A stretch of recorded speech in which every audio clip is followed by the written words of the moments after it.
কথায় আছে পরিবর্তন জীবনের অঙ্গ, কিন্তু মাঝে মাঝে আমরা এমন কিছু জিনিস পরিবর্তন করার চেষ্টা করি যা মানব সমাজের কাল হয়ে দাঁড়ায়।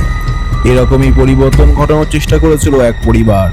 তারা ভগবানের বদলে নরকের শয়তানের পুজো করতে শুরু করে। সেই শয়তানকে মানব সমাজে অধিষ্ঠিত করার জন্য তারা একে একে নিজেদের সন্তানদেরই বলি দিতে শুরু করে। শেষ পর্যন্ত কি হলো তাদের সাথে জানতে হলে শেষ পর্যন্ত সঙ্গে থাকুন। সো প্রস্তুত করতে চলেছি একটা মাস্টারপিস এবং ইউনিক হরর মুভি, হেরেডিটারি। মুভি শুরুতেই দেখানো হয় আমাদের গল্পের অন্যতম চারজন চরিত্রকে: গ্রাহাম, তার স্ত্রী অ্যানি, তাদের ছেলে পিটার এবং মেয়ে চার্লি। গ্রাহাম পিটার এবং চার্লিকে সকাল সকাল ঘুম থেকে তুলে দেয় এবং তাদেরকে তাড়াতাড়ি রেডি হয়ে নিতে বলে। আসলে গতকাল অ্যানির মা অ্যালেন মারা গেছে।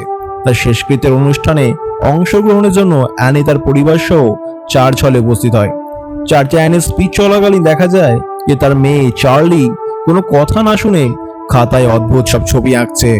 আর অপরদিকে দেখানো হয় মৃত অ্যালেনের দেহ, যার গলায় ছিল অদ্ভুত ডিজাইনের একটা লকেট। শেষকৃত্যের অনুষ্ঠান শেষ হলে অ্যানি তার পরিবার সহ বাড়ি ফিরে আসে।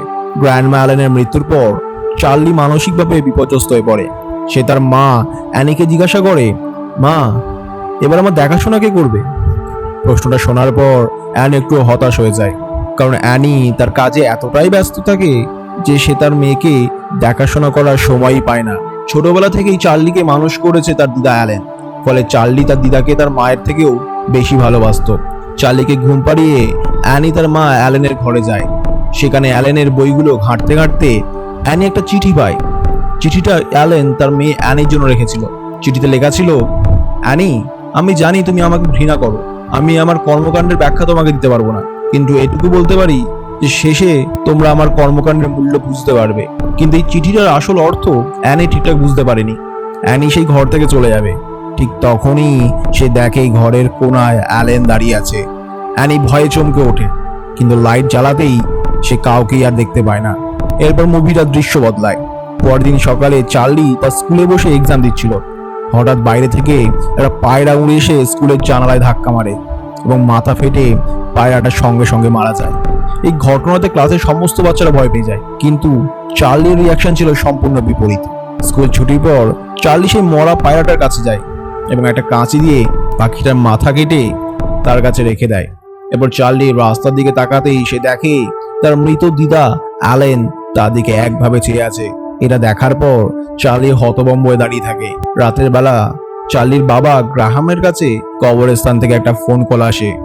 সেই ফোন কলে জানানো হয় যে অ্যালেনের মৃতদেহ কবরস্থানে নেই, অর্থাৎ তার দেহ কেউ কবর থেকে বের করে নিয়ে গেছে। কথাটা শুনে গ্রাহাম রীতিমতো অবাক হয়ে যায়, কিন্তু সেই ব্যাপারে বাড়ির কাউকেই কিছু জানায় না।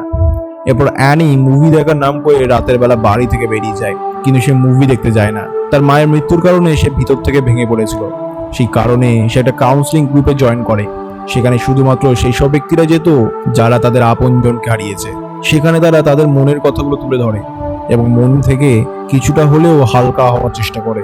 সেখানে অ্যানির স্পিচ শুনে তাদের পরিবারের কিছু গোপন সত্য বেরিয়ে আসে। অ্যানি জানায় সে যখন ছোট ছিল তার বাবা ডিপ্রেশনে ভুগছিল। এর ফলে তার বাবা খাওয়া দাওয়া বন্ধ করে দেয় এবং অবশেষে মারা যায়। এর সাথে এটাও জানা যায় যে অ্যানির একটা ভাইও ছিল, কিন্তু সে মাত্র 16 বছর বয়সে আত্মহত্যা করে এবং সুসাইড নোটে সে লিখে গিয়েছিল যে তার মৃত্যুর জন্য একমাত্র তার মা অ্যালেনই দায়ী। অর্থাৎ অ্যালেন ছিল একজন রহস্যময়ী মহিলা, যার কারণেই হয়তো অ্যানির বাবা এবং ভাই মারা গিয়েছিল। এরপর মুভিটির দৃশ্য বদলায়। দেখা যায় চার্লি তার ঘরে বসে সেই মরা পায়রাটার মাথা নিয়ে খেলছে। হঠাৎ তার ঘরে এক ধরনের অদ্ভুত আলো এসে পড়ে। সে আলোর পিছু করতে করতে সে জানালার কাছে যায় এবং সেখানে সে অদ্ভুত কিছু একটা দেখে, যার ফলে সে থমকে দাঁড়িয়ে পড়ে। এরপর চার্লি বাইরে বেরিয়ে আসে। তাদের বাড়ির থেকে কিছুটা দূরেই সে দেখে কোনো এক বৃদ্ধ মহিলা তার চারপাশে আগুনের গণ্ডি টেনে তন্ত্র সাধনা করছে। চার্লি সেদিকে এগোতে যাবে, ঠিক তখনই সেখানে অ্যানি চলে আসে এবং চার্লিকে টেনে ঘরে নিয়ে যায়। অ্যানি পেশায় ছিল মিনিয়েচার আর্টিস্ট, যে বিভিন্ন বাড়ির ভিতরের ডিজাইন তৈরি করত, কিন্তু তাদের পরিবারে এরকম সমস্যা চলার জন্য সে কাজে মন দিতে পারছিল না। তাই সে চার্লিকে তার দাদা পিটারের সাথে পার্টিতে যেতে বলে, যাতে অ্যানি ঠান্ডা মাথায় তার কাজগুলো করতে পারে। চার্লির ইচ্ছা না থাকলেও সে বাধ্য হয়ে পিটারের সাথে পার্টিতে যায়। কিন্তু আজকের এই রাত তাদের জীবনে যে গভীর অন্ধকার ডেকে আনতে চলেছে সেটা তারা কল্পনাও করতে পারেনি। পার্টিতে গিয়ে পিটার চার্লিকে একা রেখে নেশা করতে চলে যায়। সেখানে চার্লির কোনো বন্ধু না থাকায় সে একা একা কেক খেতে থাকে। কিছুক্ষণ বাদে চার্লি পিটারের কাছে এসে বলে যে তার শ্বাসকষ্ট হচ্ছে। আসলে চার্লি যে কেকটা খাচ্ছিল তার মধ্যে ছিল বাদাম, আর বাদামে চার্লির অ্যালার্জি আছে। এরপর পিটার চার্লিকে নিয়ে তাড়াতাড়ি সেখান থেকে হসপিটালের উদ্দেশ্যে রওনা দেয়। চার্লির শোচনীয় অবস্থা দেখে পিটার প্রচন্ড গতিবেগে গাড়ি চালাতে থাকে। এদিকে চার্লির শ্বাসকষ্ট মাত্রা ছাড়া হয়ে যায়। তখন সে গাড়ি কাঁচ নামিয়ে শ্বাস নেওয়ার জন্য বাইরে মুখ বার করে। সেই মুহূর্তে পিটার দেখে রাস্তার উপর একটা মরা পশুর দেহ পড়ে আছে। সেটা দেখে পিটার তৎক্ষণাৎ গাড়ি ঘুরিয়ে ফেলে। এর ফলে রাস্তার ধারে থাকা একটা পোলের উপর চার্লির মাথা সজোরে ধাক্কা খায় এবং সঙ্গে সঙ্গে তার মাথা ধর থেকে আলাদা হয়ে পড়ে। এই ঘটনাতে পিটার পুরোপুরি শকড। তার মুখ দিয়ে কোনো শব্দ বেরোচ্ছে না। সে বুঝতে পারছিল না সে এখন কি করবে। পিটার আর পিছনে না তাকিয়ে সোজা বাড়ি চলে যায়। চার্লির মৃত্যুর খবর সে তার বাবা মাকেও জানায় না। পিটার চুপচাপ নিজের ঘরে গিয়ে শুয়ে পড়ে।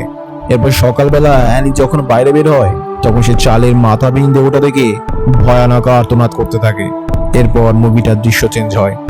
দেখা যায় হাই রোডের ধারে চার্লির কাটা মাথা পড়ে আছে এবং তার মাথার প্রায় অর্ধেকটা পিঁপড়েতে খেয়ে ফেলেছে। এরপর চার্লির মৃতদেহের শেষকৃত্য সম্পন্ন হয়। এই ভয়াবহ দুর্ঘটনার ফলে গ্রাহাম পরিবার মানসিকভাবে দুর্বল হয়ে পড়ে। তারা একে অপরের সাথে কথা বলা বন্ধ করে দেয়। এখানে তোমাদের মনে হতে পারে যে চার্লির মৃত্যুর জন্য তাদের বাবা মা পিটারকে কিছু বললো না কেন। আসলে তারা বুঝতে পেরেছিল যে এটা একটা দুর্ঘটনা। তাছাড়া বর্তমানে পিটারই ছিল তাদের বেঁচে থাকার শেষ কারণ। তাই তারা চাইতো না আতঙ্কের বশে পিটার নিজের কোনো ক্ষতি করুক। এরপর একদিন অ্যানি আবার তার মন হালকা করার জন্য কাউন্সিলিং ক্লাসে যায়, কিন্তু সে ক্লাস না করে ফিরে আসতে থাকে। তখন এক মহিলা তার পথ আটকায়। মহিলাটার নাম হলো জোন। কয়েক মাস আগে তার ছেলে ও নাতি জলে ডুবে মারা গেছে। সেই দুঃখ থেকে বের হওয়ার জন্য সেও কাউন্সিলিং ক্লাস অ্যাটেন্ড করতো। আগের দিন সেখানেই সে অ্যানিকে দেখেছিল। তাই অ্যানির খোঁজ খবর নেওয়ার জন্যই জোন তার পথ আটকায়। তখন সে জানতে পারে অ্যানির মায়ের মৃত্যুর কিছুদিন পরেই তার 12 বছরের মেয়ে চার্লিও দুর্ঘটনায় মারা গেছে। কথাটা জানার পর জোন শোকাহত হয়ে পড়ে। তখন সে অ্যানিকে তার বাড়ির ঠিকানা দেয় এবং বলে, যদি কখনো তোমার একাকিত্ব বোধ হয় অথবা তুমি যদি কখনো মন হালকা করার জন্য কারোর সাথে কথা বলতে চাও তাহলে আমার বাড়িতে চলে আসবে। সেই কথা মতোই অ্যানি একদিন জোনের সাথে দেখা করতে তার বাড়িতে চলে যায়। জোনের ঘরের সামনে একটা ডোরম্যাট ছিল। অ্যানি একই ডিজাইনের ডোরম্যাট আগেও যেন কোথাও দেখেছে, কিন্তু সে মনে করতে পারছিল না যে কোথায় দেখেছে। ঘরে ঢুকে অ্যানি তার মনের সমস্ত দুঃখ একে একে জোনের সাথে শেয়ার করতে থাকে। এছাড়া অ্যানি জানায় তার ঘুমের মধ্যে চলার রোগ আছে। এরকমই একদিন ঘুমের ঘোরে সে তার ছেলে মেয়েকে পুড়িয়ে মারার চেষ্টা করে। সঠিক সময়ে তার জ্ঞান ফেরে এবং তার ছেলেমেয়েরা তার থেকে রক্ষা পায়। কিন্তু সেই দিন থেকে পিটার আর চার্লি তাকে ভয় ও ঘৃণা চোখে দেখতে শুরু করে। রাতের বেলা ডিনারের সময় অ্যানি আর পিটারের মধ্যে মারাত্মক একটা ঝগড়া হয়। অ্যানি তাদের পরিবারের মানসিক অবস্থার জন্য পিটারকে দায়ী করে, কারণ পিটার বড় হলেও সে তার বাবা মায়ের কষ্ট বোঝে না, কঠিন সময়ে তাদের পাশে দাঁড়ায় না, এমনকি বাড়ির ছেলে হওয়ার কর্তব্যটাও সে পালন করে না। তখন পিটার চার্লির মৃত্যুর জন্য তার মাকে দায়ী করে, কারণ চার্লি পার্টিতে যেতে চায়নি। তার মা তাকে জোর করে সেখানে পাঠিয়েছে। এই সমস্ত ঝগড়া সহ্য করতে না পেরে স্টিভ তাদেরকে থামতে বলে।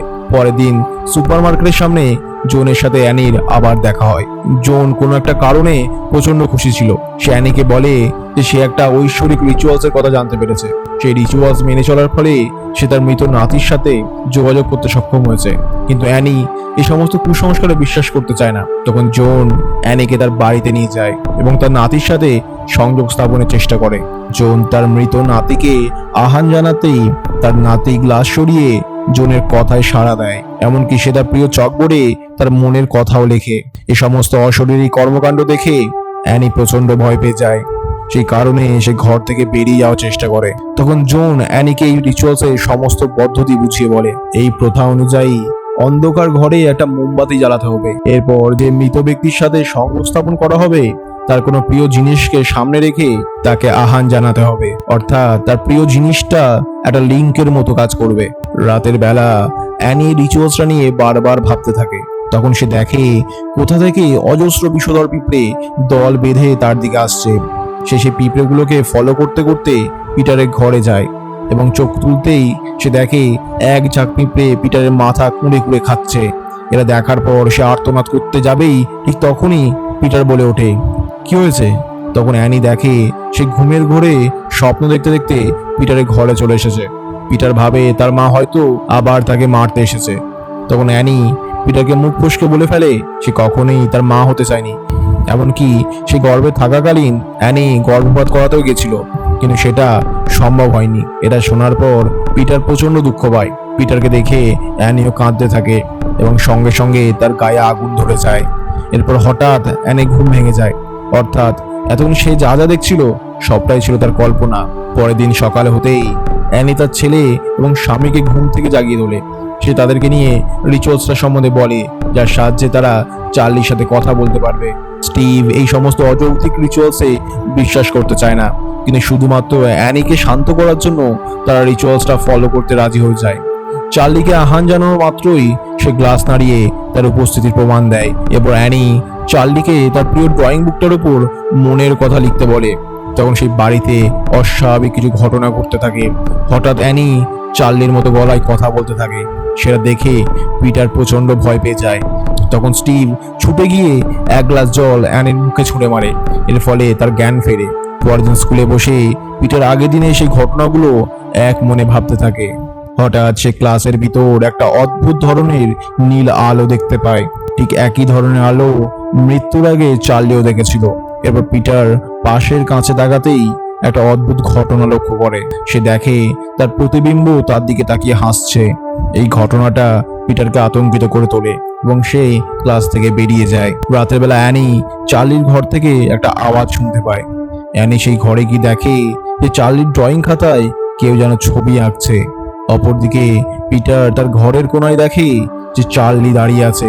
কিছুক্ষণ বাদে সে আবার অদৃশ্য হয়ে যায়, কিন্তু পিটার সেদিকে একভাবে চেয়ে থাকে। হঠাৎ পিছন থেকে কে যেন পিটারকে গলা টিপে মারার চেষ্টা করে। পিটার আতঙ্কে চিৎকার শুরু করে। তার চিৎকার শুনে অ্যানি সেখানে যায়, কিন্তু সেখানে পিটার ছাড়া আর কেউ ছিল না। এদিকে পিটার সন্দেহ করে যে তার মা অ্যানি হয়তো তাকে মারার চেষ্টা করছে। অ্যানি বলে, না পিটার, আমি তোমার আওয়াজ শুনে এক্ষুনি এই ঘরে আসলাম। তখন পিটার অ্যানিকে জানায় যে সে একটু আগেই চার্লিকে দেখেছে। এর ফলে অ্যানি বুঝতে পারে ওই রিচুয়ালস মেনে চার্লিকে আহ্বান করার পর থেকে তাদের সাথে এই সমস্ত অস্বাভাবিক ঘটনা ঘটছে। তখন অ্যানি চার্লির ড্রয়িং খাতাটা পুড়িয়ে দিতে যায়, কারণ এই খাতাটাই ছিল তাদের সাথে চার্লির সংযোগ স্থাপনের লিঙ্ক। কিন্তু সেই খাতাটা আগুনে ছোড়া মাত্রই অ্যানির গায়েও আগুন লেগে যায়। সে আগুনটা নেভানোর চেষ্টা করে, কিন্তু আগুনের পরিমাণ ধীরে ধীরে বাড়তেই থাকে। কোনো উপায় না দেখে অ্যানি খাতাটা আগুন থেকে বার করে খাতায় লাগা আগুন নেভাতে থাকে এবং সঙ্গে সঙ্গে তার গায়ে লাগা আগুনও নিভে যায়। পরের দিন অ্যানি জোনের বাড়িতে যায় এই সমস্ত রহস্যময় কাণ্ডের কারণ জানার জন্য। অ্যানি ঘরের বাইরে থেকে জোনকে ডাকতে থাকে, কিন্তু জোন কোনো ডাকে সাড়া দেয় না। জোনের ঘরের ভিতরের অংশ দেখানো হলে বোঝা যায় সেখানে কোনো রিচুয়ালস চলছে এবং সেই রিচুয়ালসের কেন্দ্রে রয়েছে পিটারের একটা ছবি। এদিকে অ্যানি জোনের ডোরম্যাটটা দেখলে বুঝতে পারে যে ঠিক এরকমই ডিজাইনের ডোরম্যাট সে তার মায়ের কাছে দেখেছিল। অ্যানি তখন ছুটে বাড়ি চলে যায়। সে তার মা অ্যালেনের জিনিসপত্র দেখতে থাকে। সেখানে সে একটা বই খুঁজে পায়। সে বইটার উপরে একটা অদ্ভুত ধরনের চিহ্ন ছিল। ঠিক একই চিহ্নের লকেট অ্যানি তার মায়ের গলাতেও দেখেছিল। বইটা খোলার পর অ্যানি নরকের এক শয়তানের কথা জানতে পারে। সে হলো নরকের রাজা পেইমন। অন্যান্য শয়তানের মতো সেও আমাদের মানব সমাজে রাজ করতে চায়, কিন্তু এই মানব সমাজে রাজ করতে গেলে তার একটা মানুষের শরীরের প্রয়োজন, আর পেইমন সাধারণত পুরুষের শরীরে ঢুকতে পছন্দ করত। এরপর অ্যানি তার মায়ের ফটো অ্যালবামটা দেখতে থাকে। তখন সে দেখে সে অ্যালবামে জোনের বেশ কিছু ফটো ছিল। জোন ছিল তার মা অ্যালেনের বন্ধু। এর ফলে অ্যানি বুঝতে পারে তার মা অ্যালেন নরকের রাজা পেইমনকে এই মানব সমাজে আসার আমন্ত্রণ জানিয়েছিল এবং তার মৃত্যুর পর সেই রিচুয়ালস এখন তার বন্ধু জোন সম্পন্ন করছে। এরপর অ্যানি তাদের বাড়ির চিলেকোঠা থেকে একটা অসহনীয় পচা গন্ধ পেতে থাকে। তখন সে তাদের চিলেকোঠা ঘরে ঢোকে। সেখানে ঢোকা মাত্রই তার চোখ ছানা বড়া হয়ে যায়।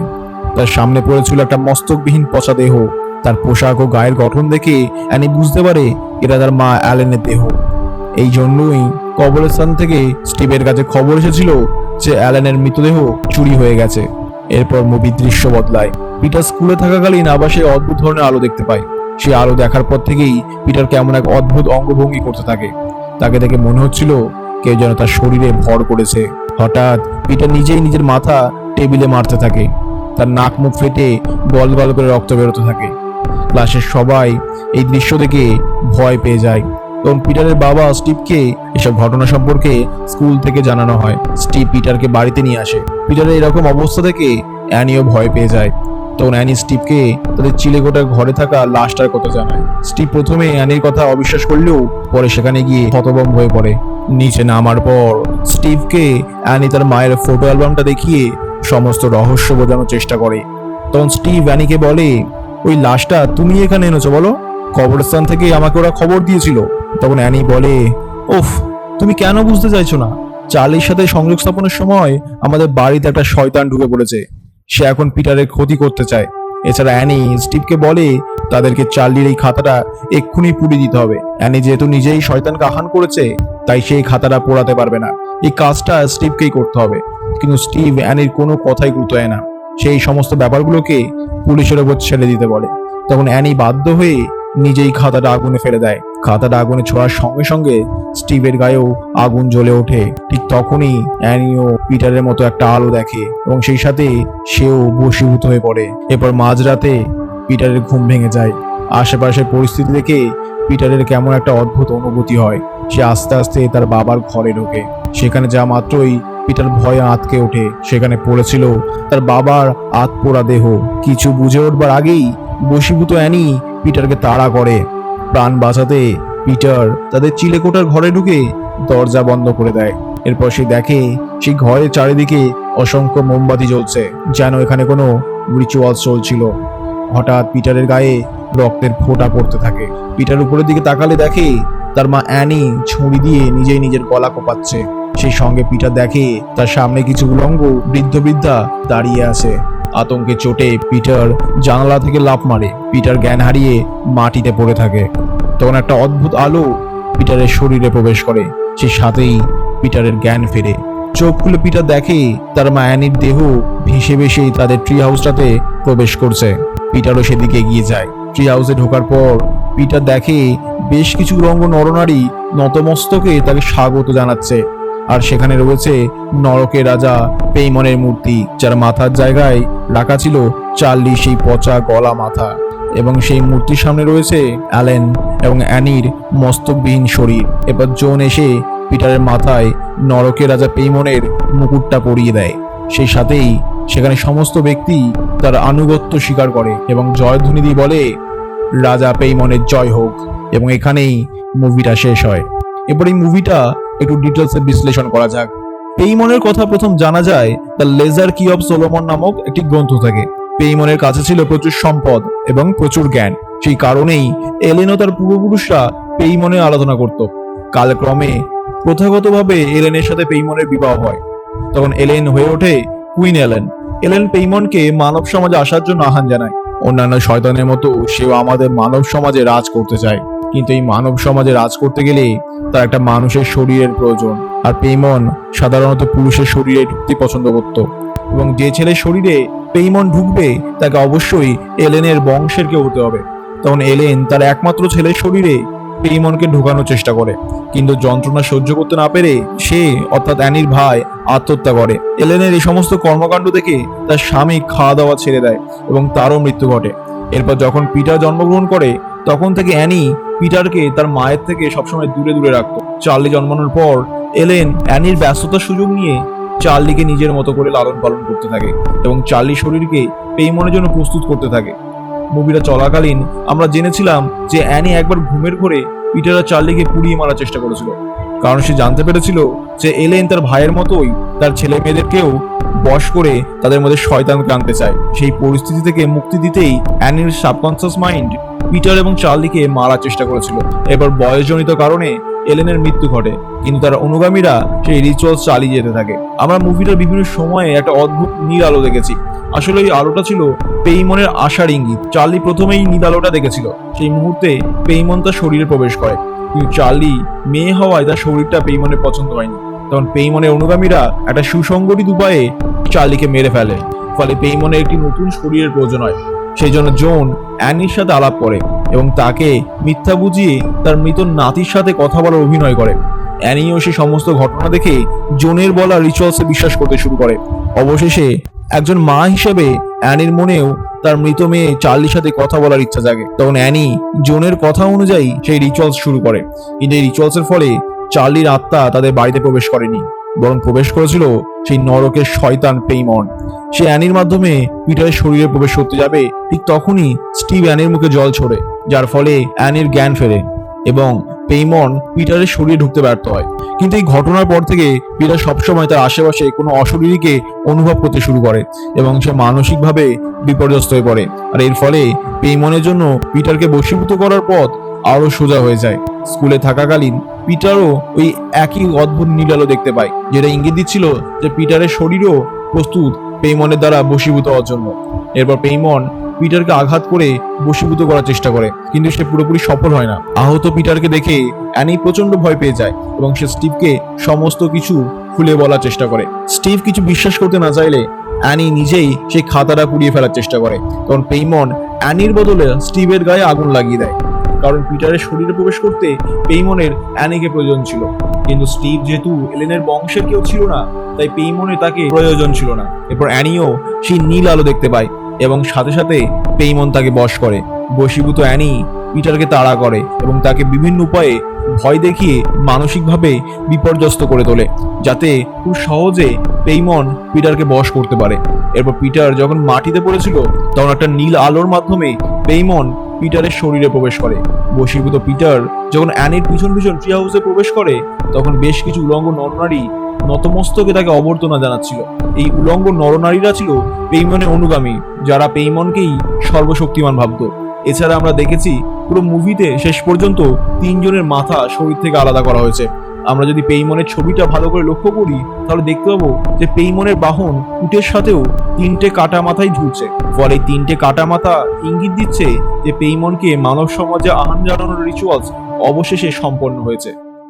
সো আজকের এক্সপ্লেনেশন এখানে শেষ করছি। দেখা হচ্ছে পরের ভিডিওতে।